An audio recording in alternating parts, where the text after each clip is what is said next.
Bonjour à tous et bienvenue dans ce briefing des marchés du 14 septembre 2020. Avant toute chose, je vous laisse prendre connaissance de l'avertissement légal sur les risques.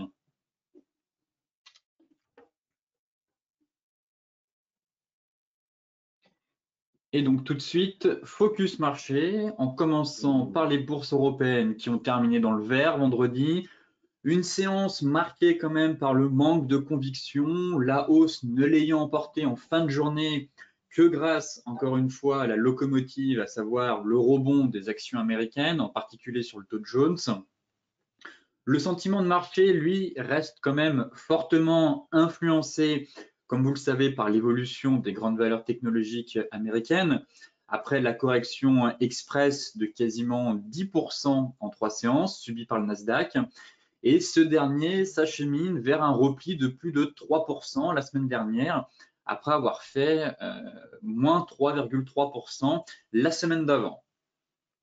Mais les investisseurs européens prennent aussi en compte les risques, encore une fois, liés à la résurgence de l'épidémie de coronavirus dans plusieurs pays.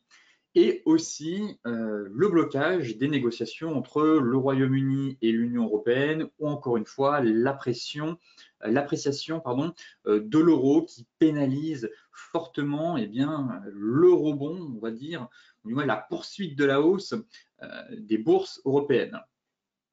Et concernant les négociations entre le Royaume-Uni et l'Union européenne, la livre sterling a quand même subi une lourde chute la semaine dernière. Toutefois, on va faire le point ce matin car elle pourrait tenter de rebondir cette semaine. Du moins, on pourrait assister à un rebond technique. Côté indicateur, vendredi en Allemagne, on a eu les chiffres définitifs d'août, ont confirmé le basculement de l'inflation en territoire négatif à quasiment moins 0,1% sur un an. Côté US, par contre, on a fini en ordre dispersé. Le Dow Jones a terminé sur une hausse, tandis que le S&P, lui, plutôt quasi stable, alors que le Nasdaq a terminé la semaine dans le rouge. Le Nasdaq subit encore des prises de profit. Le secteur de la tech, qui avait quand même connu une hausse presque ininterrompue entre début avril et fin août, et porté le marché à bout de bras, a encore peiné vendredi et termine encore une fois sa deuxième semaine consécutive dans le rouge. Au rang des indicateurs, par contre, on a eu les prix à la consommation aux États-Unis qui ont progressé de 0,4% en août, un rythme un peu ralenti par rapport à celui de juillet, mais supérieur aux attentes, selon l'indice CPI publié vendredi par le département du travail. Côté macro, justement, ici, c'est la une du couverture, c'est la couverture et la une du magazine Barron's. Donc, j'ai mis cette image car les Américains, du moins surtout les magazines américains qui traitent la finance, dont Barron's et Times, sont toujours très forts pour nous faire des unes dans le sens contraire du marché, j'ai envie de dire. Et avant le crack lié au Covid, on avait Barron's qui nous a fait une magnifique une en expliquant que le Dow Jones allait aller à 30 000. C'était lorsque le Dow Jones était pas très loin justement, encore à quelques points de 30 000. Et derrière, vous connaissez la suite de l'histoire. Ça a donné une correction assez impressionnante. Et le Times avait fait pareil aussi, une magnifique une traitant sur les GAFA, le bull run des techs. Et derrière, juste après, le marché avait fortement dévissé. Et cette fois-ci, Barron's nous fait une en disant que la bulle sur le secteur de la tech n'est pas prête d'exploser tout de suite. Alors, la bulle, selon eux, pourrait devenir encore plus grande, selon l'article de couverture, et une correction récente ne signifie pas que la bulle est prête à éclater, en soi, ce qui est totalement vrai. On a une grosse correction. Personne ne sait pour le moment si le point bas a été fait ou pas. On peut très bien encore perdre 10%, mais cela, je rejoins Barron's là-dessus, en expliquant que c'est peut-être aussi une grosse correction, étant donné qu'on était monté quand même assez haut, que je vous disais que les excès engendrent des excès, on a eu un excès haussier, on a perdu 1000 milliards de capitalisation en seulement quelques jours. Toutefois, pour le moment, on n'a aucune certitude que le point bas a été fait. On fera un point graphiquement tout à l'heure sur le Nasdaq. Et enfin, selon Barron's, eh bien, les forces qui ont gonflé les actions d'Apple, d'Amazon, de Zoom et d'autres sociétés technologiques pourraient être encore avec nous pendant un certain temps. Ce qui fait que cette hausse pourrait encore continuer. En fait, Barron's, dans son article, suggère que ce marché pourrait continuer à grimper. En fait, on est déjà sur des niveaux assez extrêmes. Mais que les forces qui sont en place pourraient continuer d'alimenter cette hausse encore un moment. Toutefois, comme je vous expliquais la semaine dernière, on se rend compte que ce n'est pas une hausse véritablement qui est due à une projection véritable, enfin, du moins des investisseurs qui se projettent véritablement dans l'avenir pour ces secteurs-là, mais plutôt à de la spéculation intensive. Donc, on est plus sur un schéma de bulle, effectivement, de dynamique qui prend la forme de bulle. On est sur des paris, on n'est pas vraiment sur de l'investissement, on est sur de la spéculation. Donc, derrière, la spéculation crée ce phénomène de bulle. Donc, reste à savoir maintenant si Barron's s'est encore une fois trompé et au contraire, c'est un début de correction qui pourrait avoir un effet boule de neige et se schématiser par une bulle, ou au contraire, eh bien, est-ce une correction saine? En tout cas, pour l'instant, il est encore trop tôt pour le dire, puisque le point bas n'a pas encore été fait sur les indices, du moins sur l'indice Nasdaq. Derrière, ici, c'est un graphique de Goldman Sachs sur la pondération des GAFAM, donc qui a été mis à jour récemment. Donc Facebook, Amazon, Apple, Microsoft et Alphabet de Google. Et encore une fois, on constate quand même que les GAFAM ont pris un poids énorme à Wall Street. On est actuellement à 24% du S&P. Donc ces 5 sociétés actuellement représentent quand même 24% de la pondération de l'indice. Donc on est limite sur un S&P, on n'est pas sur un S&P 500, mais on est sur un S&P 496 presque. C'est quand même énorme. Et la tendance ne fait que s'accélérer. On constate quand même que depuis 2000, on a eu une belle accélération, mais là, on est monté en flèche, on est quand même monté en ligne droite. Avant la crise du Covid, justement, on était aux alentours de 15%. Là, en seulement quelques mois, on est passé de 15 à 24 en seulement quelques mois. Donc, on a véritablement eu une ascension fulgurante et ascensionnelle, mais qui à la fois me paraît dangereuse, étant donné qu'on est vraiment, comme on l'a vu avec SoftBank, sur de la spéculation sur ces valeurs. Les investisseurs sont véritablement, je trouve, en manque d'imagination pour allouer leur portefeuille et ne ciblent qu'une minorité de titres, qui fait que ça engendre des flux de toutes parts, que ce soit, comme on a pu voir, le portefeuille de la BNS, qui est une allocation hyper importante sur la tech, SoftBank, les investisseurs, les particuliers. Et quand ça lâche, eh ben, on ne lâche pas de 3-4%, on lâche de 10% pour l'instant. Donc, bien évidemment, pour le moment, c'est une correction assez violente, mais ce n'est pas parce qu'on a perdu 10% qu'on ne peut pas en perdre 15, qu'on ne peut pas en perdre 20 ou qu'on ne peut pas en perdre 30. Hein, une bulle, quand ça éclate, ça ne prévient pas et ça donne des flux et des mouvements assez violents. Et encore une fois, on est monté à 27,5. Il y a 15 jours, alors au tout début, quand le Nasdaq était au sommet, on est monté à 27,5% il y a 15 jours avant la correction. Donc, vous voyez que quand on perd 1000 milliards, on perd déjà un peu plus de 2% de pondération ça d'indice. Donc ça peut aller très vite, mais on est encore sur vraiment un niveau assez extrême et une amplification assez dangereuse de la pondération de ces boîtes-là au sein du S&P. Juste dans l'indice Nasdaq 100, ces 5 sociétés représentent plus de 50% de l'indice. Donc dans le S&P 500, on est à 24, dans le Nasdaq 100, on est à plus de 50%. Donc encore une fois, Ça permet de prendre du recul et de voir quel titre il faut cibler dans votre investissement. Bien évidemment, il n'est pas interdit d'investir sur ces valeurs, même si elles sont sur des niveaux très élevés, tant que vous placez un stop de protection, tant que vous avez un setup, tant que vous avez une stratégie. Toutefois, ça permet encore une fois de prendre du recul et de comprendre qu'on a un peu une hausse en trompe-l'œil sur les indices américains.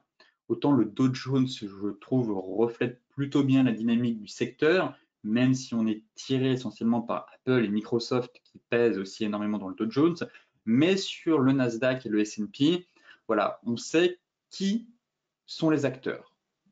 Là, on est sur 25% et sur le Nasdaq, ces 5 sociétés représentent 50%. Donc, on comprend tout de suite mieux la dynamique quand on a un indice qui est censé représenter 100 sociétés et au final, que vous en avez uniquement 5 qui pèsent plus de 50%.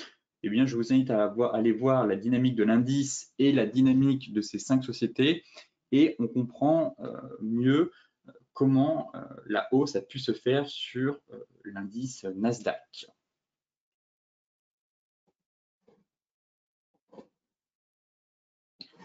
Tout de suite, on va s'intéresser à la partie graphique avec le CAC 40. Alors, où en sommes-nous sur le CAC?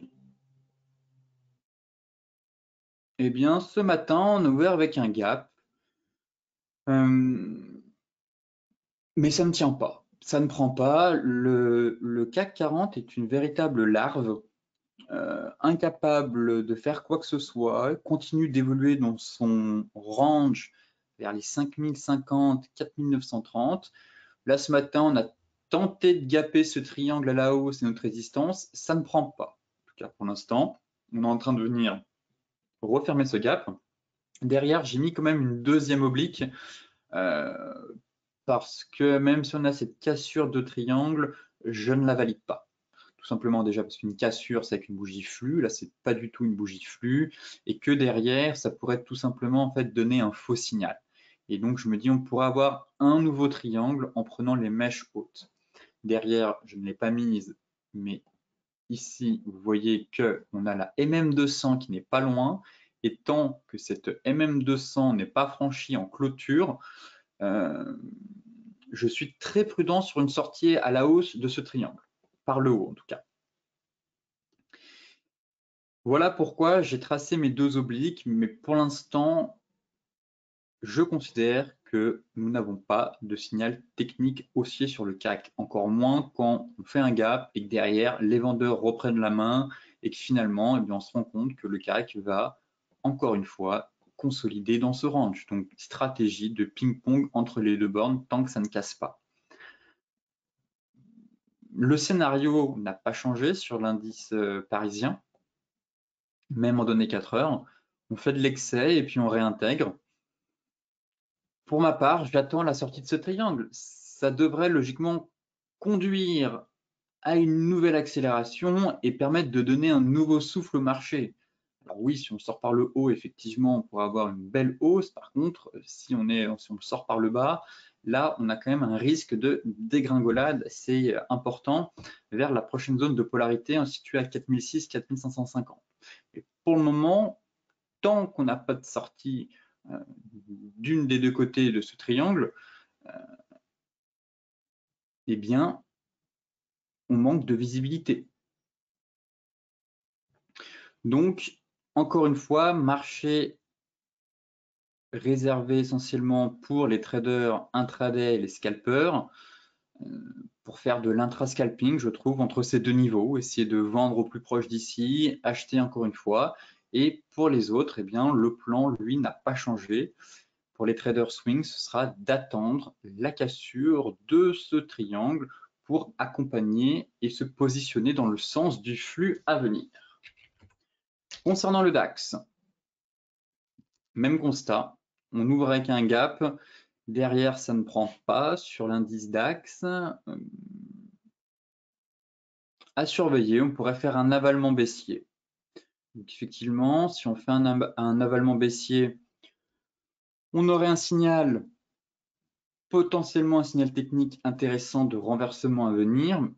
On est toujours enfermé à l'intérieur de ce biseau ascendant, mais pas grand-chose à dire aussi sur l'indice DAX, hein. On se stabilise quand même depuis plusieurs semaines, donc à confirmer en clôture. Ici, on a fait un premier avalement, en soi, il n'est pas invalidé, mais il n'a pas vraiment fonctionné.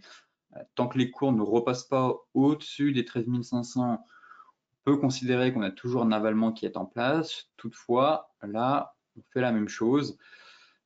On n'arrive pas à franchir le niveau des 13 300. En tout cas, ça bute une nouvelle fois. Donc, pour permettre d'avoir un peu plus de hausse, il faudrait une clôture au-dessus des 13 300 avec un stop en dessous. Ça permettrait d'aller chercher les 13 600. Et tant qu'on est capé sous les 13 300, on sent que les vendeurs se manifestent et que là, en plus, on pourrait, si on accélère, former un avalement baissier qui plaiderait, encore une fois, pour une correction à venir. Mais le vrai signal, selon moi, de baisse serait une incursion sous Kijun, sous la zone 12 940 et bien évidemment sous la MM50 et aussi sous la borne basse de ce biseau.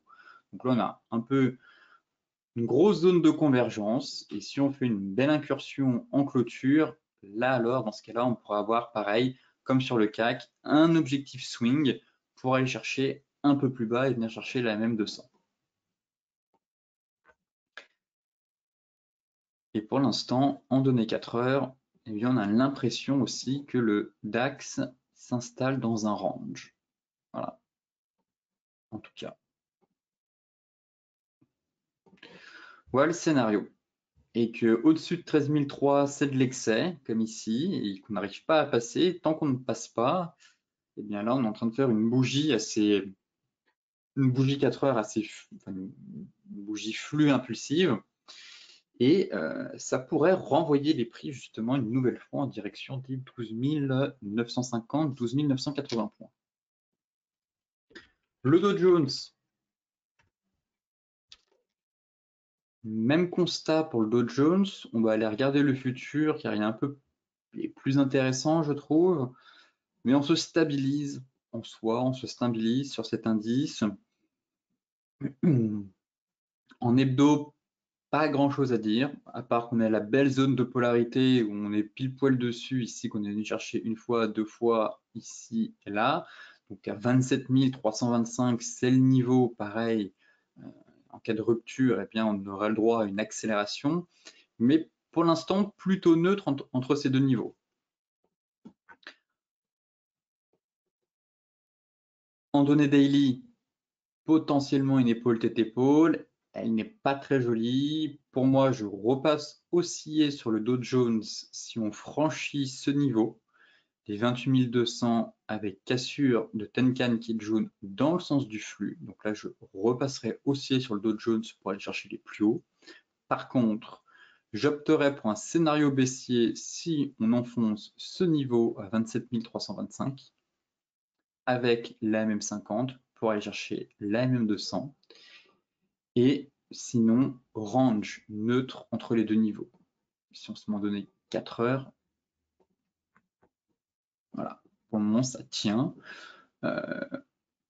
Le double bottom n'est pas à exclure. Et donc, dans ce cas-là, si on fait un double bottom et qu'on vient casser ma Kijun 4 heures et aussi ma Kijun Daily, je repasserai haussier pour aller chercher en direction des 29 000. Mais pour l'instant, j'ai le sentiment qu'on est dans un range. Voilà. Zone de neutralité, haussier, achat, vente, direction 26 680. Voilà mon scénario sur Dow Jones. Si on regarde les futurs,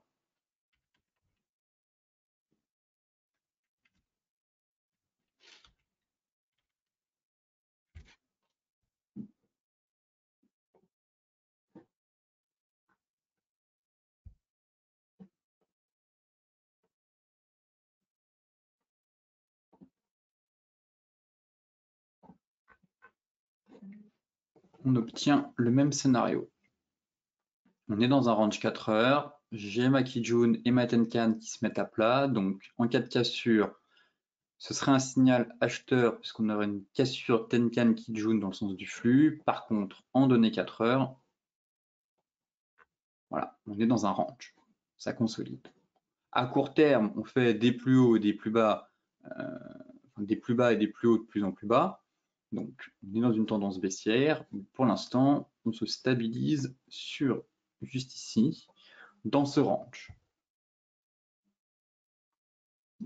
Trading range, attendre la cassure d'une des deux bornes pour se positionner dans le sens du flux. Mais sinon, pour l'instant, en tout cas à très court terme, encore une fois, on est plutôt dans une phase de consolidation sur l'indice Dow Jones. Mais à mon avis, avec les événements macro qu'on a cette semaine, notamment les annonces, du moins la réunion de la Fed, mercredi, cela devrait créer un peu de volatilité sur les indices et donc nous donner un peu plus de visibilité pour la suite. L'euro USD,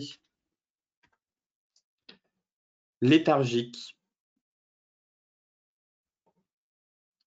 toujours léthargique. Du moins, on n'a pas de direction claire. On évolue un peu en ordre dispersé sur l'euro et tant qu'on ne sort pas de ce range, pareil, en fait, on est en pleine consolidation sur l'euro. Certes, on s'est offert quelques séances de hausse, mais sans grande conviction, on est toujours enfermé. Donc, bien sûr, je surveille la cassure des 1,1875, qui pour moi est un élément, est un premier élément en tout cas pour permettre une poursuite de la hausse, mais sinon on est dans un range. On est vraiment dans un range, je peux le tracer sur un carré ou un rond. Voilà, c'est exactement la même chose. Mais on consolide, il n'y a pas grand-chose à faire, je trouve, actuellement sur cette paire. C'est un peu piégeux. J'ai pas voulu le mettre dans un rectangle parce que je trouve qu'on ne va pas vraiment à chaque fois chercher la borne basse. Vous voyez, c'est pas un range en plus qui est d'une qualité vraiment très propre, qui est facile à trader, hein, qui fait de belles rotations. Là, on fait des rotations un peu pas complètes, à peine un peu plus que partielles, mais on va pas chercher la borne basse ni vraiment la borne haute. C'est vraiment le genre de range assez compliqué à trader, qui offre pas des super ratios justement. Donc, encore une fois, c'est pas là où il se passe l'action actuellement sur l'euro-dollar. J'attendrai la fin de cette consolidation, la sortie de ce range, vraiment les 1,1950 pour moi, un franchissement au-dessus des 1,1950 devrait logiquement conduire à une accélération haussière. Et tant que la MM50 n'est pas franchie à la baisse, eh bien, pas d'inquiétude de correction. Voilà, les gros niveaux que je vais surveiller, ça va être la cassure des 1,1745 couplée à la MM50 pour venir faire le pullback sur mon oblique ici de très long terme sur les 1,1590. Ça, c'est plutôt pour un scénario de correction. Et pour le scénario de poursuite de la hausse, ce sera la sortie de range avec la cassure tout simplement des 1,1950 en clôture pour aller chercher les 1,2040 et les 1,2180. Si l'euro continue de monter, je vois mal comment les indices européens, enfin du moins le CAC et même le DAX, mais surtout le CAC qui sous-performe de base, pourrait sortir par l'eau de son triangle. Très clairement, ça risque d'être compliqué. Plus l'euro monte, plus ça va favoriser les actions américaines. Et donc, il faudrait vraiment un énorme catalyseur pour que le CAC sorte par le haut de son triangle avec un euro qui continuerait d'accélérer. Par contre, si on assiste à une correction de l'euro assez profonde, là oui, ça devrait favoriser les places européennes et donc peut-être permettre un scénario haussier avec une sortie par le haut du triangle. Donc vraiment, surveillez bien la dynamique de l'euro et du CAC 40, ce qui explique aussi pourquoi l'indice français est un peu dans une phase comme l'euro, un peu léthargique, en mode larve, j'ai envie de dire, puisqu'il ne délivre pas beaucoup d'informations pour le moment et il reste quand même assez mou. Et en données 4 heures, pour terminer quand même, mais il n'y a pas grand-chose à dire, hein, le nuage se met complètement à plat. Ça montre que le marché latéralise, qu'on est dans une phase de consolidation. De ce fait, encore une fois, vous voyez que le range n'est vraiment pas très beau. On fait plutôt un range ovale. J'aime pas vraiment cette configuration de range, car on ne sait jamais vraiment, les objectifs ne sont pas très clairs. On préfère des ranges vraiment rectangulaires plutôt que ovales. Ça permet d'avoir vraiment des objectifs clairs et d'avoir un bon ratio. Là, on a quand même du mal à faire des belles oscillations et des belles rotations à l'intérieur de ce rectangle, en fait, qui finalement n'en est pas un. D'où l'importance d'attendre, encore une fois, les niveaux clés pour se positionner. Passons sur la livre sterling avec le GBP USD qui commence à m'intéresser. On est sur un beau niveau de support avec soutien du bas du nuage et de la MM50. Ça, j'apprécie. Donc, plat Kijun juste ici. En daily, on voit très bien notre niveau de support qui a fait le job, cassé, échec, premier échec, on casse et là on vient chercher. Donc on a une belle zone de polarité, un niveau de support à la fois hebdo et daily, donc assez solide. Et en données 4 heures, on tente de valider une divergence haussière. Donc là, à confirmer, mais vous voyez que le RSI est en train de passer juste au-dessus de son précédent, de son creux, entre les deux creux ici. Le petit sommet qui est là, le bruit qu'on peut appeler, eh bien on est en train de passer au-dessus. Donc on est sur une zone de support et sur cette zone se forme une divergence haussière. Encore une fois, cela devrait permettre, du moins à court terme, au marché de reprendre un peu de hauteur. Et la livre sterling pourrait reprendre aussi des couleurs en direction des 1,35 dans un premier temps. Ce serait d'aller chercher ce niveau. Bien entendu, l'objectif de la divergence, c'est les 1,31, c'est les 50% de la dernière vague de baisse, donc ce serait les 1,3126. Toutefois, on a quand même un gros palier ici au niveau des 38,20. On a une belle zone et je parle de rebond car, comme vous le savez, les négociations restent quand même compliquées et le divorce entre l'Europe et le Royaume-Uni n'est pas parfait.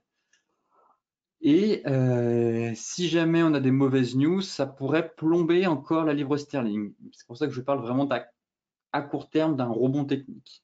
Si rebond technique il y a, puisque cette divergence plaide pour une reprise haussière, eh bien ce serait d'aller chercher les 1,35 en tout cas dans un premier temps. L'euro GBP maintenant, pareil, même stratégie. Belle divergence baissière en place. Pour rappel, en hebdomadaire, on est quasiment venu chercher la borne haute de notre range hebdomadaire en place depuis 2017.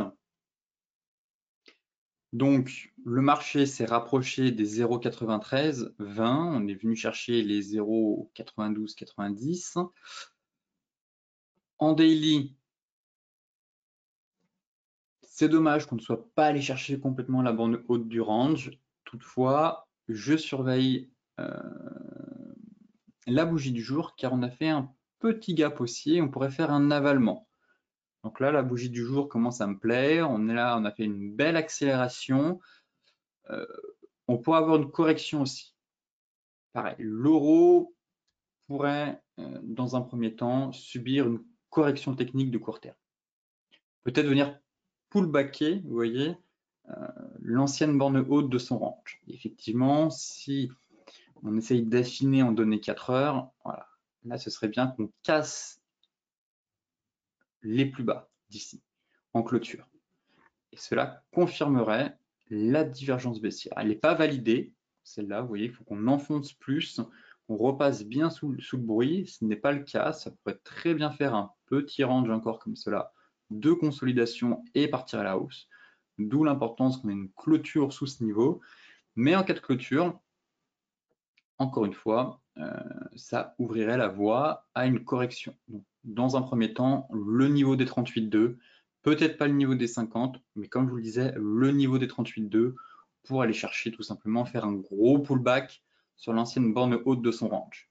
Et en cas de cassure, là, ce serait d'aller chercher l'objectif théorique de la divergence, à savoir les 50% de la dernière vague de hausse. Donc, un plan à surveiller et on en reparlera demain dans les stratégies bourse Forex.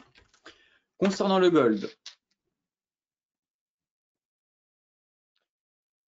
gold, qui se stabilise toujours, porté par une belle dynamique, par des fondamentaux qui continuent de plaider pour une poursuite de la hausse à moyen long terme, parce que là à court terme on se stabilise, mais à moyen long terme la hausse devrait quand même se poursuivre.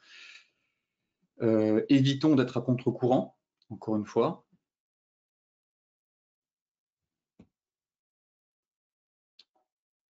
En daily, ça se stabilise. On n'a pas vraiment des signaux techniques d'achat, on n'en a pas de vente non plus. Évitons d'être à contre-courant, comme je vous le disais, de vendre dans une tendance haussière. La probabilité d'un gain est quand même supérieure si vous êtes à l'achat dans une tendance haussière qu'à la vente. Et donc, pour le gold, c'est à peu près la même chose. Seulement que là, MM50 en soutien, Kumo pile poil dessus, on est sous Kijun, sous Tenkan, donc là c'est vraiment un peu la bataille et indécision totale du marché. Donc encore une fois, ce serait bien qu'on sorte de ce range qu'on est en train de faire.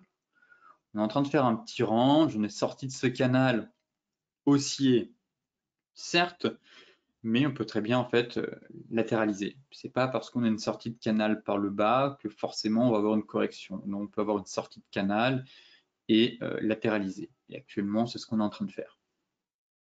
Donc sur le gold, encore une fois, nuage qui se met à plat, sentiment, on va essayer d'ajuster ça au plus proche. Ouais, coupons les mèches, mais pour moi, on est dans un range. Ici. Voilà, on se stabilise. Un nuage qui se met parfaitement à plat, donc qui montre l'indécision et à la fois la consolidation du marché. Donc pour le moment, je reste haussier sur le gold. Toutefois, malgré la sortie du triangle, effectivement qu'on a eu en daily, il n'est pas invalidé, mais les acheteurs pour le moment ont du mal à reprendre l'ascendant psychologique, on va dire. Même si la dynamique de fond est haussière, à court terme, pour le moment, le marché semble indécis. Mais cette sortie de triangle n'est pas invalidée. Voilà pourquoi je continue et je reste haussier aussi parce qu'on est sur des plus bas et des plus hauts de plus en plus haut. Donc, théorie de dos bien en place, plutôt une phase de consolidation. Tant qu'on n'enfonce pas le nuage et la MM50, le marché reprend son souffle tout simplement. Concernant le Brent, je garde le cap, je garde mon objectif à 37,3, toujours. Pour moi, le pétrole est encore trop cher à ce prix-là. Voyons voir la tête de la bougie hebdo. Une bougie flux quand même, qui a enfoncé le support des 41,5. Voilà pourquoi j'attends le marché vers les 37,3. Là, on a un petit plat qui jaune ici, on est venu faire le pullback, 37,3, ça me semble envisageable.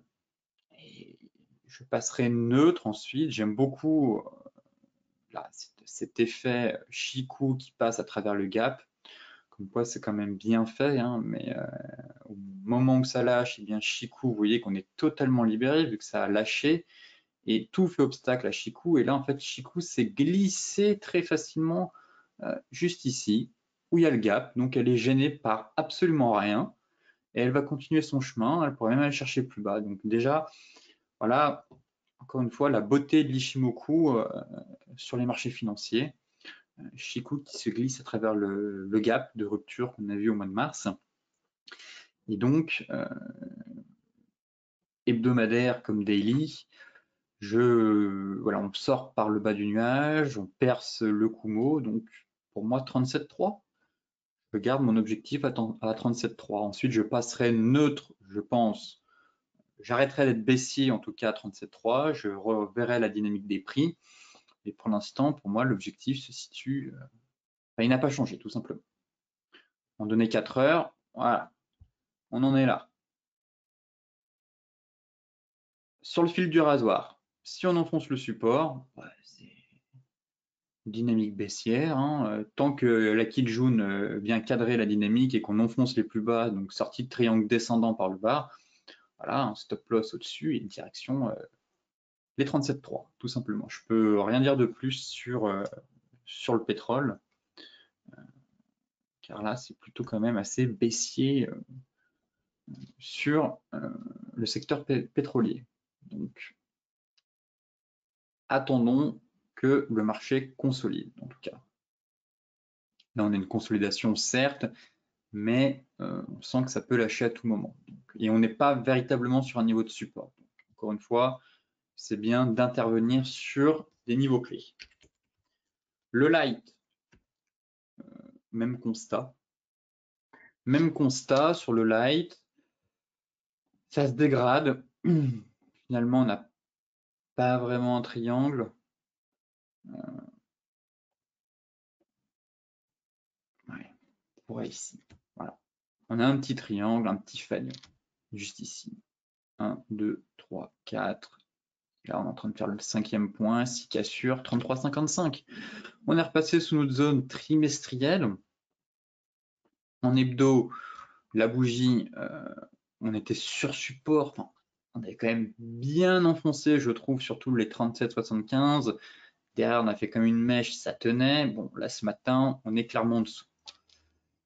Et encore une fois, 33,55 me semble être un objectif intéressant. Pourquoi j'avais noté ce niveau? Ah, c'est les mèches qu'on a ici en 2009.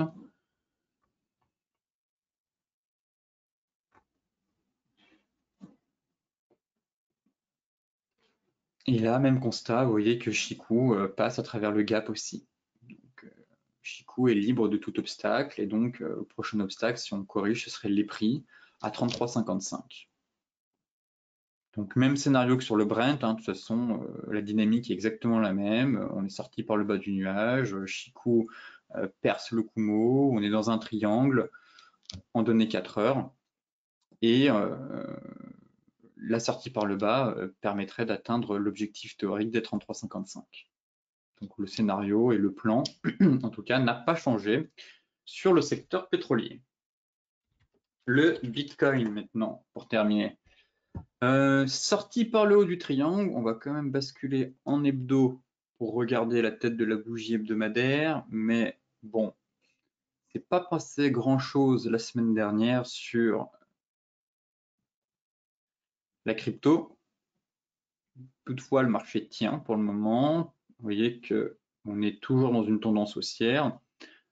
Faut vraiment pas qu'on casse, voilà, la mèche ici, du moins c'est plus joli en daily, mais le niveau qui est juste là, 10 100, 10 200, c'est vraiment le niveau à tenir. Et si on repasse en dessous, là, ce serait d'aller chercher les 8840. Du moins, il y aurait un gros risque de faire un pullback sur l'oblique. En daily, on le voit très bien ce niveau. Voilà. Donc, on est vraiment dessus. C'est un peu une zone, en fait.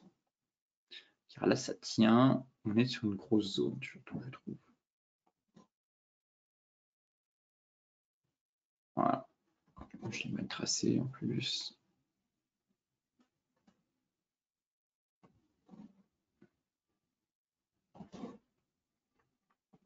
Cette zone-là. Donc là, c'est de l'excès sur mèche, mais ça tient.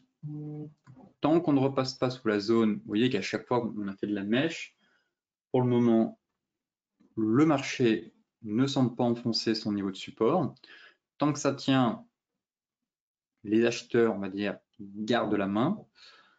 Par contre, si on cède à la pression vendeuse, là, risque de gros pullback sur l'oblique de long terme. En données 4 heures, voilà, on a quand même eu cette sortie qui a été compliquée, mais on a réussi. Durant le week-end, c'est passé, on est sorti par le haut de ce triangle. Pour l'instant, ça tient, on a franchi le nuage, la M50 là, fait office de support, et donc ce serait bien que le marché réussisse à repartir. Effectivement, si le triangle fonctionne, on est quand même sur un objectif de prix à court terme. Voilà. 10 009. ce serait d'aller chercher une nouvelle fois les 10 009. Voilà le scénario de reprise haussière plutôt sur le BTC. Et par contre, la prudence si on repasse sous les 10 000 $. Mais pour l'instant, les acheteurs, en tout cas, aimeraient bien relancer la machine. Et pourquoi pas aller chercher les 10 900 $. De plus, pour rappel, on avait aussi cette divergence haussière qui plaidait pour une poursuite de la hausse. Donc, en soi, on a eu un signal de sortie ici, mais l'objectif, c'est les 50%. Donc, c'est les 10 750 pour la divergence haussière et pour le triangle, les 10 900 points. Sur ce briefing des marchés touche à sa fin. Comme d'habitude, pour celles et ceux qui souhaitent consulter le briefing, du moins l'article, je vous mets le lien dans la description de la vidéo. Pour rappel, reprise des stratégies bourse Forex demain à 14 h, comme d'habitude, notre rendez-vous hebdomadaire tous les mardis. Je vous mets aussi le lien d'inscription si vous souhaitez me rejoindre en live à partir de demain. Je vous souhaite donc une excellente journée, de très bons trades et on se retrouve demain pour faire un nouveau point sur les marchés.